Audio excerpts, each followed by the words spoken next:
Todos os deuses do mundo tinham um templo, menos o único e verdadeiro Deus, Criador dos céus e da terra. E este único e verdadeiro Deus um dia se manifestou numa paisagem árida e agressiva como esta, onde a vida parece não existir. E do alto deste monte, Deus se dirigiu a um homem chamado Moisés e disse: vocês me farão um santuário e habitarei no meio deles.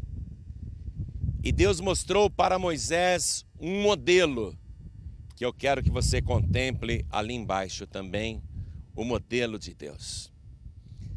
Nós estamos na cordilheira do Sinai, na região do Sinai.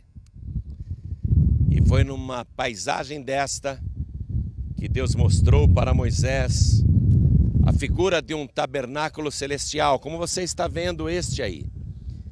E Deus disse a Moisés: conforme tudo que eu te mostrar, assim você vai fazer. E o primeiro templo do único e verdadeiro Deus não era feito de pedras nem de alvenaria, mas era uma tenda móvel, portátil, que acompanhava o povo. Os detalhes deste tabernáculo evidenciam que Deus, na verdade, não iria habitar no meio da tenda, porque ele disse: Moisés, vocês me farão um santuário e habitarei no meio deles. Mas note que Deus disse: no meio deles, vocês, e não dentro do tabernáculo. Quase 450 anos depois, o rei Salomão construiu um templo de pedras para Deus, um magnífico templo. E Salomão compreendeu esta lição. Ele disse: Senhor, quem sou eu para te construir uma casa? Eis que o céu dos céus não pode te conter, quanto mais esta casa que tenho edificado a ti. Ao mandar fazer o tabernáculo, esta tenda portátil, Deus, na verdade, mostrava que não iria habitar no meio do templo, mas no meio do seu povo, para manifestar a sua presença, a Shekinah, a sua Shekinah sagrada. E quando o próprio Deus veio a este mesmo país, o Senhor Jesus disse: onde estiverem 2 ou 3 reunidos em meu nome, aí estou eu no meio deles.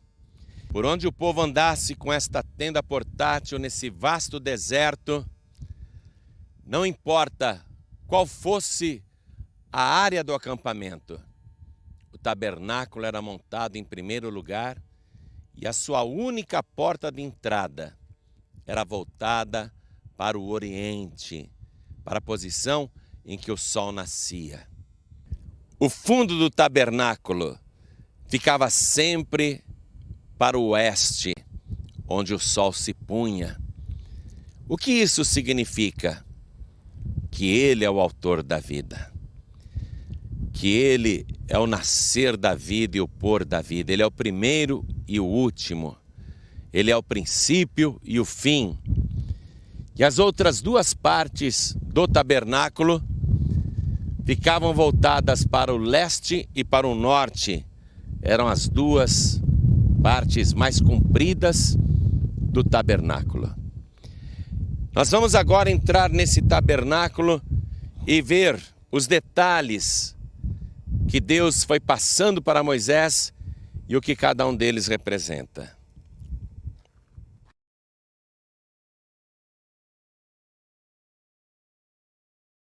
Eu disse para você que o tabernáculo tinha uma única porta. Ou seja, para ter acesso a Deus, só há uma porta. Com isto, Deus estava indicando 1450 anos antes de Cristo, que para o ser humano entrar em comunhão com Deus, só existe uma porta para isso. E Jesus disse: eu sou a porta, Ele a própria porta. Para mostrar que esta pessoa, que no futuro viria, sendo a porta, Deus mandou que nesta porta houvesse uma cortina com 4 cores: o azul, o carmesim, o púrpura e o branco. Esta cortina ficava na entrada da única porta. Estas 4 cores falam do Senhor Jesus. Primeiramente, o azul. Quando a gente pensa em azul, do que a gente se lembra? Do céu. Se você perguntar para uma criança que cor que é o céu, ela dirá azul. Pois é. A única pessoa que é a porta é alguém que viria do céu. E Jesus disse: ninguém jamais subiu ao céu, senão aquele que desceu do céu, o Filho do Homem que está no céu.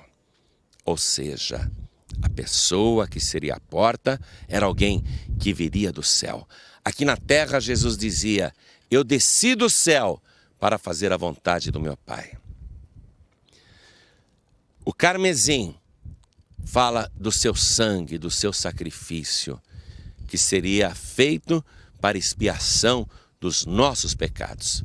Através do derramamento do sangue de Jesus, nós podemos entrar na presença do Pai. O púrpura falava que a pessoa que seria a porta seria um rei. Logo que ele nasceu, os 3 magos lhe ofereceram ouro, incenso e mirra, presente para um rei.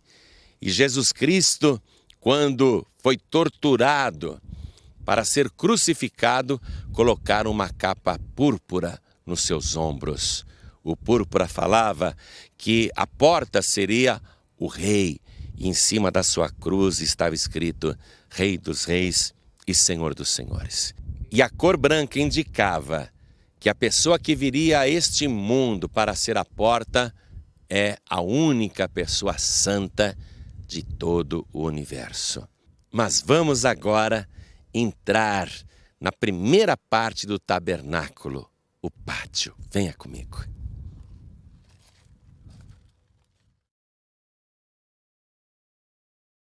Quando a pessoa entrava pela única porta, a primeira coisa que os seus olhos viam era o altar do holocausto. Um móvel grande, feito de bronze, com 4 pontas. E no alto destas pontas, pode ver, elas estão marcadas de vermelho. Aquilo é sangue. Tudo isto tem uma simbologia. O sangue de um cordeiro perfeito era derramado em favor do pecador e seu sangue colocado nas 4 pontas do altar para mostrar que o pecado gerava a morte de uma vítima inocente que não tinha nada a ver com o pecado do ser humano. Com este altar de madeira e cobre, Deus estava representando ali, futuramente, a cruz e o sangue. Porque a cruz foi feita de madeira e o cobre lembra a cor do sangue de Jesus. Deus deixa claro que, após passar pela porta que é Jesus, temos que nos deparar com o seu sacrifício e refletir que Ele é o Cordeiro de Deus, inocente e puro, que tira o pecado do mundo. O altar do holocausto ele tinha 4 argolas, por onde traspassavam varas de ambos os lados. Naquela época de Moisés servia para transporte desse móvel que era muito pesado. Pessoas seguravam nas varas, metidas pelas argolas, e o transportavam. Mas é evidente que estas 4 argolas que eram traspassadas pelas varas de ambos os lados, varadas profundamente, representam os 4 pontos por onde o corpo do Senhor Jesus foi traspassado de lado a lado por nós. Note que, para ter acesso ao altar do holocausto, havia uma rampa de madeira por onde o sacerdote subia com a vítima. Por isso chama-se altar, porque fica no alto. E aqui, a vítima inocente sacrificada tinha o seu sangue derramado, colocado nas 4 pontas do altar. Isso significa que o sacrifício da vítima era para todos. Como este sacrifício era uma figura da morte do Senhor Jesus por nós, os 4 cantos significam que Jesus morreu pelos pecadores dos 4 cantos da terra. Na época de Moisés, a vítima aqui, no seu corpo, já sem sangue, era colocado e uma fogueira era acesa. E esse fogo consumia a vítima. E a sua fumaça subia como uma oferenda a Deus que está no céu. E assim mostrava-se que o sacrifício satisfazia a dívida do ser humano, do pecador, com o Criador. Jesus Cristo foi consumido por nós, tanto que no altar da cruz do Calvário, suas últimas palavras foram: Pai, está consumado. E assim, o seu sacrifício subiu ao céu e desde então o sangue de Jesus purifica pecadores nos 4 cantos da terra.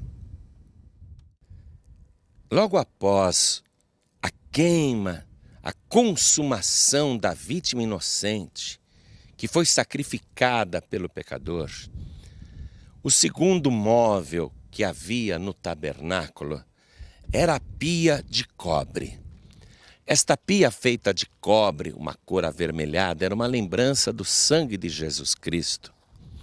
E dentro deveria ter água, e havia água na época de Moisés. A água para a purificação. Como esta pia tinha uma cor bem avermelhada, mais do que esta, e água, o vermelho, como eu disse, lembrava o sangue de Jesus. E a água é a figura do batismo. Logo após a pessoa crer no sacrifício do Cordeiro de Deus que tira o pecado do mundo, ela tem de se batizar. Jesus disse: quem crer e se batizar será salvo. Esse é o processo da salvação. E outra coisa, como eu te disse que a cor vermelha desta pia lembrava o sangue de Jesus e ela tem água, isso nos remete diretamente para aquela sexta-feira, depois das 3 horas da tarde, quando Jesus, já morto, tem o seu corpo atingido pela lança do soldado romano que quer se certificar que Jesus realmente morreu. E quando ele retira a lança, sai sangue e água. Jesus é, ao mesmo tempo, o altar do holocausto que paga a nossa dívida com Deus, e ele é a nossa purificação que nos prepara para entrar na parte mais importante do tabernáculo, que é o lugar santo. Note que para entrar no lugar santo tem novamente uma grande cortina, com aquelas mesmas 4 cores que Deus havia colocado na porta. Compreendeu a conexão? Você acha que Deus escolheu estas cores porque ele disse: eu gosto mais de azul. Moisés, põe azul. Moisés, eu gosto mais do carmesim. Põe o carmesim também. Você acha que Deus escolheu estas cores por um gosto pessoal, particular? Não. Estas cores continuam falando da única pessoa que garante a você o acesso ao lugar santo. O azul é porque ele veio do céu para morrer por nós. O carmesim fala do seu sacrifício. O púrpura fala que ele é o Rei dos Reis e Senhor dos Senhores. E o branco mostra que a única pessoa que é santa te garante o acesso ao lugar santo. Venha comigo.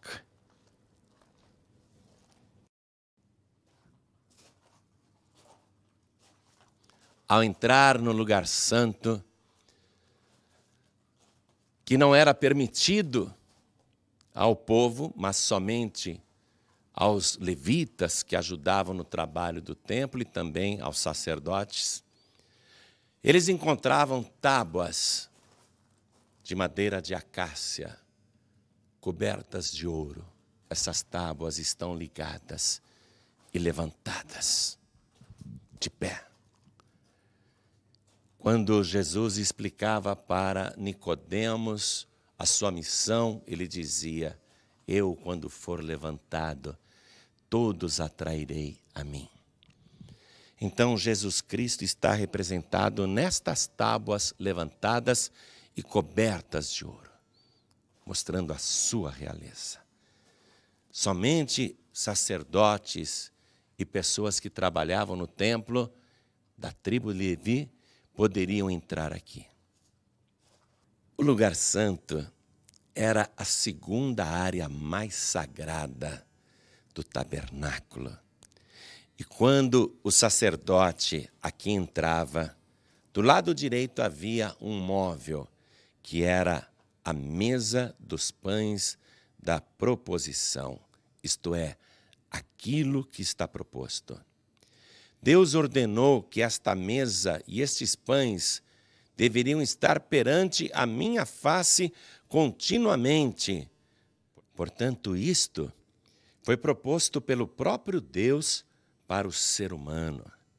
Estes pães que estavam sobre a mesa da proposição, no total de 12, número sagrado da totalidade, era um pão asmo, isto é, feito sem fermento.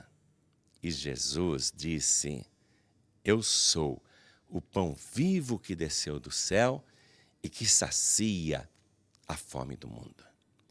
Ele mesmo, o próprio Deus, propôs à humanidade que comer deste pão do céu dá ao ser humano vida para sempre e ele nunca mais terá fome.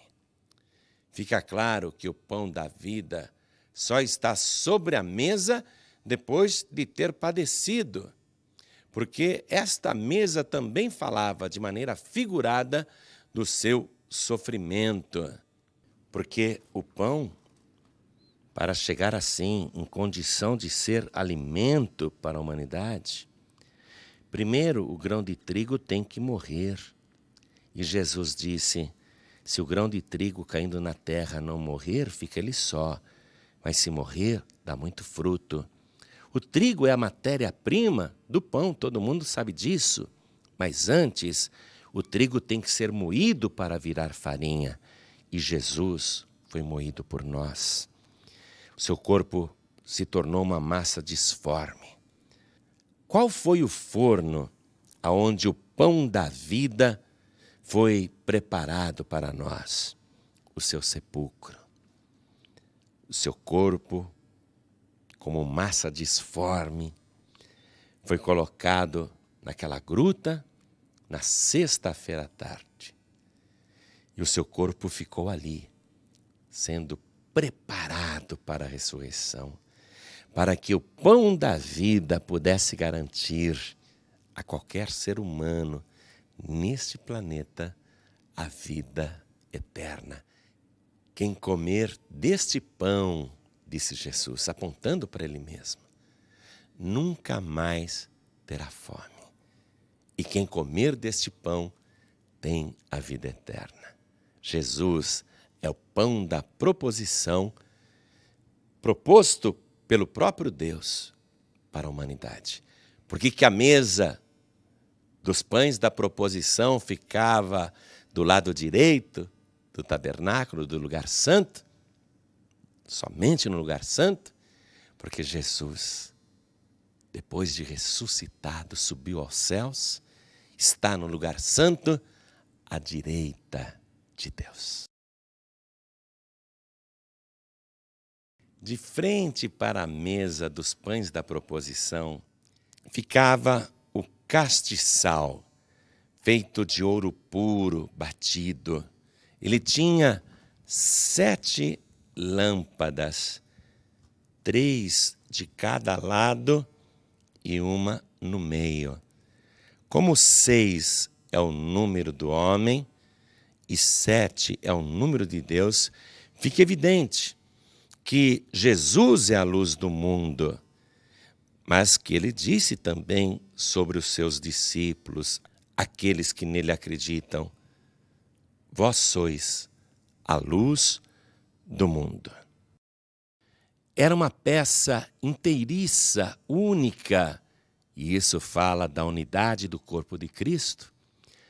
E sua luz deveria ficar continuamente acesa. A nossa vida também. Só tem a segurança se estivermos continuamente iluminados pela luz do mundo, que é Jesus. Ele é a permanente luz do mundo que jamais se apagará. Na verdade, o castiçal não estava ali para iluminar Deus, mas para iluminar os que estão em trevas. O castiçal representa os seres humanos e Cristo, a igreja completa do Senhor, que Ele mesmo ilumina e anda no meio dela, como diz o livro de Apocalipse. Para que as lâmpadas do candelabro ficassem acesas, era necessário azeite puro, azeite de primeira qualidade, azeite extra virgem, a primícia. Esta pureza do azeite representa a pureza com que devemos buscar o Espírito Santo de Deus. E era obrigação estabelecida pelo próprio Senhor ao seu povo. Porque somos nós que temos que fazer com pureza que nunca falte azeite na lâmpada. O melhor e mais puro azeite era aquele extraído da primeira pressão, mostrando que não se mistura com outros líquidos. Assim também, nós não podemos nos misturar com as coisas profanas, nem tampouco misturar o Espírito Santo de Deus com outro ou qualquer espírito ou qualquer outra pessoa. Somente Jesus batiza com Espírito Santo e com fogo.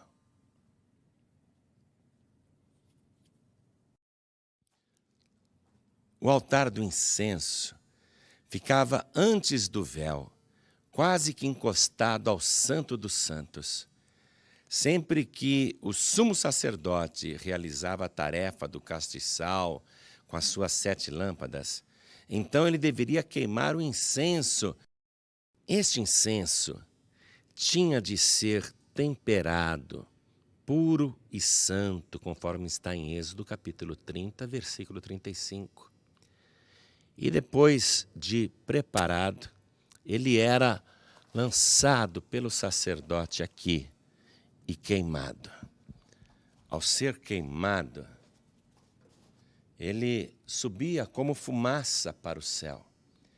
E isto então representava que tudo o que foi feito anteriormente no tabernáculo encontrava diante do Santo dos Santos a sua principal finalidade. Tudo isto ser aceito por Deus. Mas aqui tinha o véu, com aquelas mesmas 4 cores. E este véu fazia uma separação entre o lugar santo e o Santo dos Santos. Nem o sumo sacerdote, cuja figura você pode ver aqui, poderia entrar neste lugar de qualquer maneira ou a toda hora.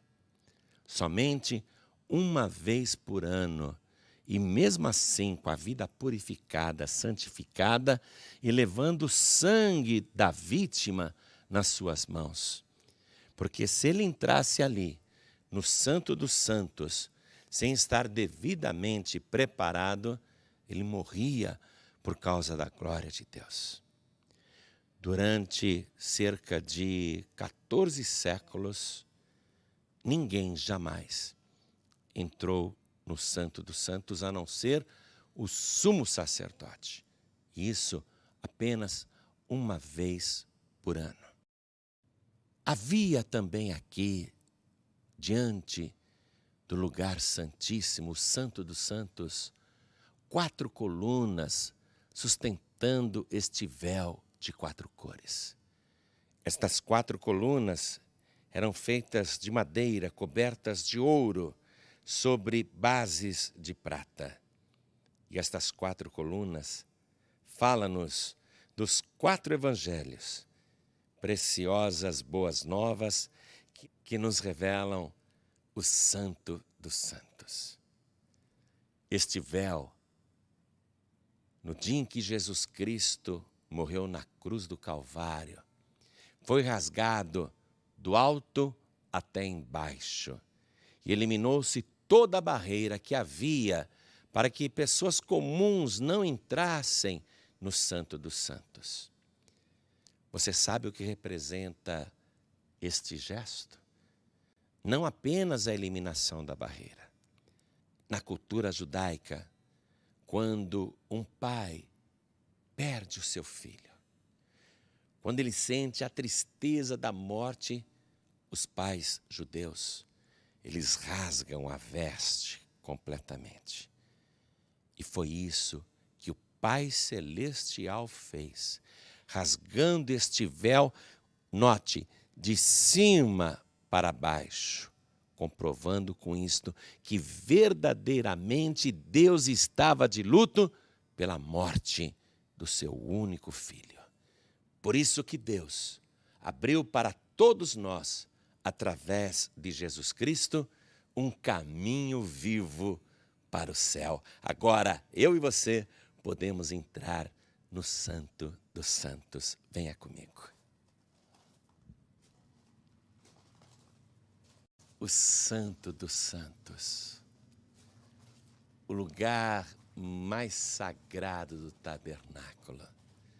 Note aqui as tábuas levantadas, cobertas de ouro. Note que havia a cortina multicolorida.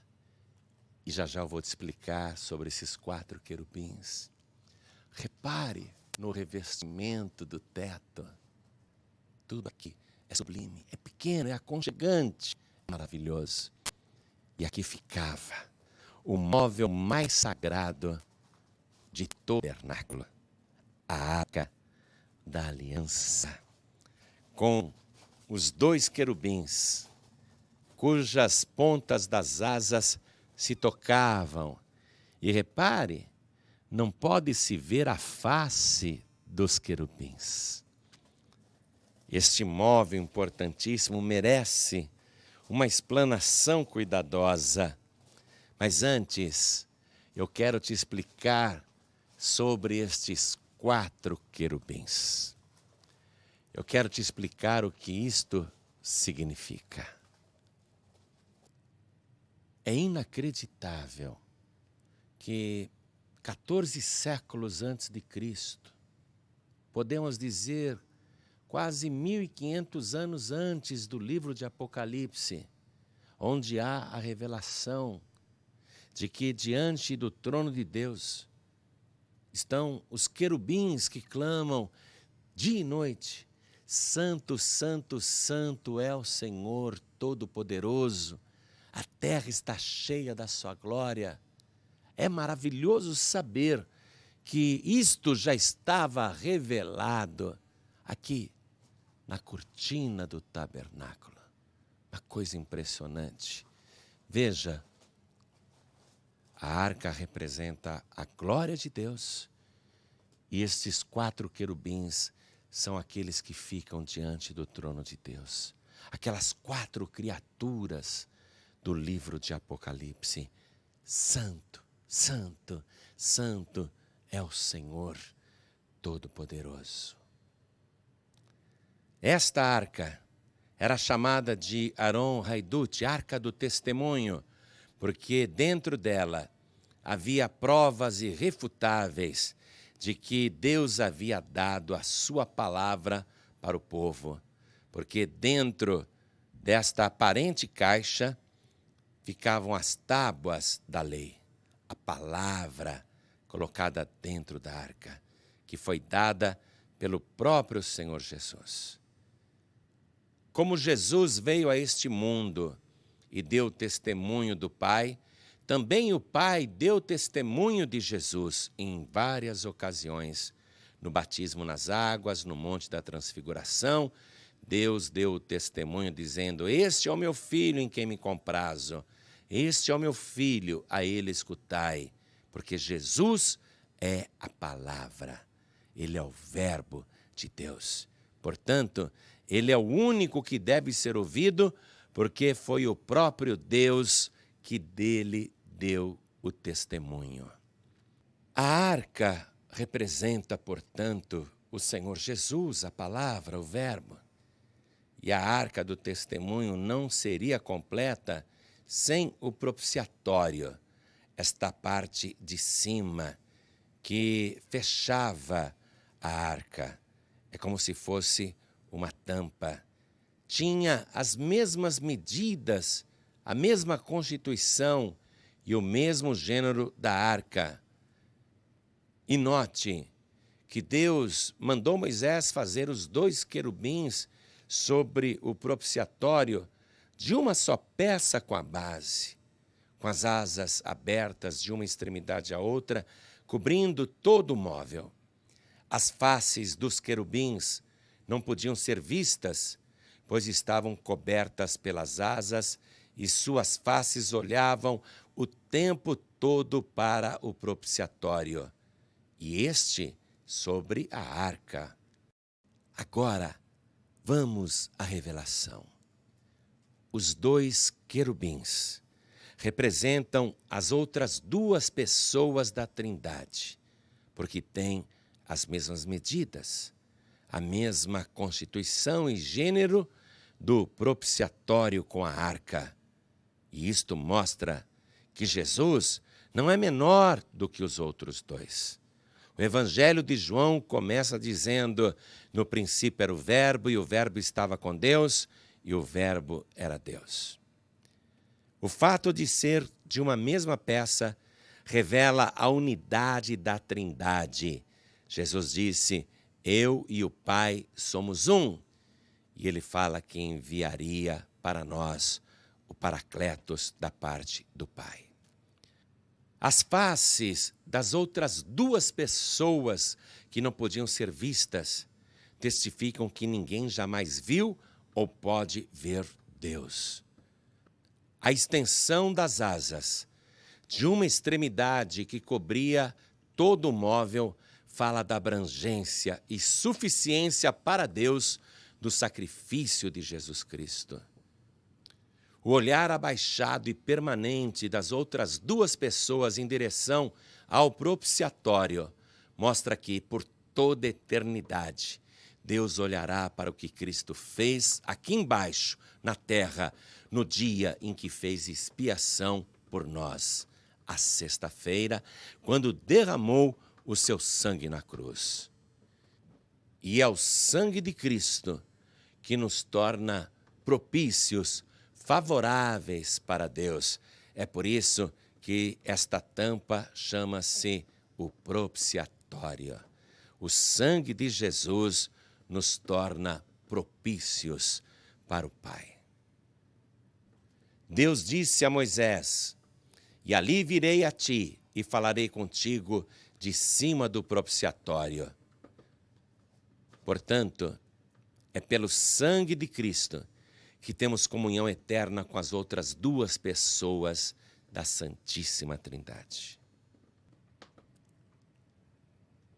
Foi por isso que naquela sexta-feira o véu do templo, que separava simples mortais do lugar santíssimo, foi rasgado de cima para baixo.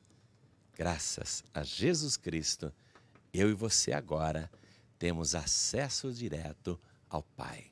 Jesus disse: eu sou o caminho, a verdade e a vida, e ninguém vem ao Pai a não ser por mim.